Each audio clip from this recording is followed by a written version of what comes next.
নজর রাখবো পরবর্তী সংবাদে।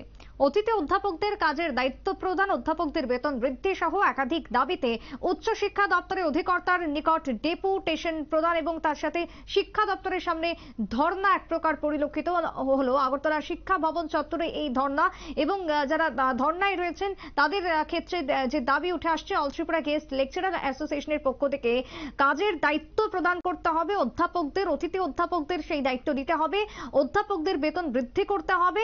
এই নিয়ে শিক্ষা ভবনের সামনে তারা আজকে জড়ো হয়েছেন। কি বক্তব্য উঠে আসছে গেস্ট লেকচারারদের পক্ষ থেকে? অল ত্রিপুরা গেস্ট লেকচারার অ্যাসোসিয়েশনের কি বক্তব্য শুনুন।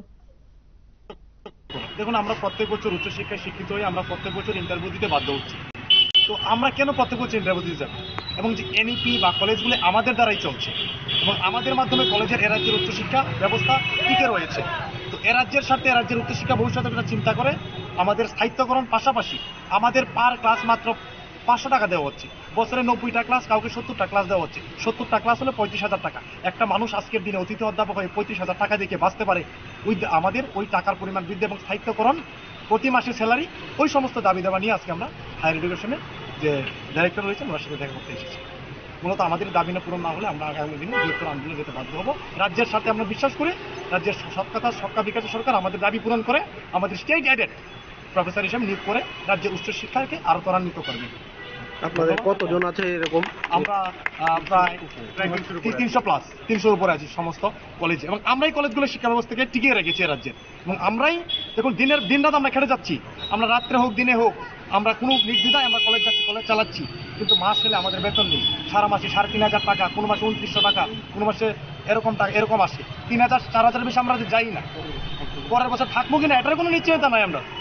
আমরা তো রাজ্যের শিক্ষা ব্যবস্থার জন্য, রাজ্যের বিকাশের জন্য আমরা কাজ করে যাচ্ছি, কিন্তু আমরা তো বাঁচতে পারছি না। এই টাকা দিয়ে আমাদের গাড়ি ভাড়া হচ্ছে না। আমরা কিভাবে যাব কলেজে? গাড়ি ভাড়া হচ্ছে না, আমাদের টিফিন কোথা থেকে খাবো, ন্যূনতম এটাই হচ্ছে না। তো আমরা কি করবো? আমরা উচ্চশিক্ষিত বেকার, এই পরিস্থিতি আমরা শিকার হয়েছি। এদেশের বিভিন্ন রাজ্যে করেছে, Kerala, Paschimbanga, Assam state aided lecturer করেছে, যারা গেস্ট লেকচারার ছিল, সাম্প্রতিক পাঞ্জাবও করেছে। আমরা চাই এই সবকা সাথ সবকা বিকাশের সরকার যাতে আমাদের দিকে একটু নজর দিয়ে আমাদের এই কঠিন পরিস্থিতি থেকে আমাদের জীবন এবং জীবিকাকে বাঁচানোর চিন্তা করে। সবাইকে ধন্যবাদ, নমস্কার।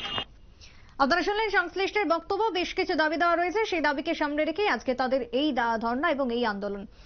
এখনকার মতো সংবাদ এখানেই শেষ করব। পরবর্তী নিউজ আপডেট দেখার জন্য চোখ রাখবেন শুধুমাত্র নিউজ ভ্যানগার্ডের পর্দায়। নমস্কার।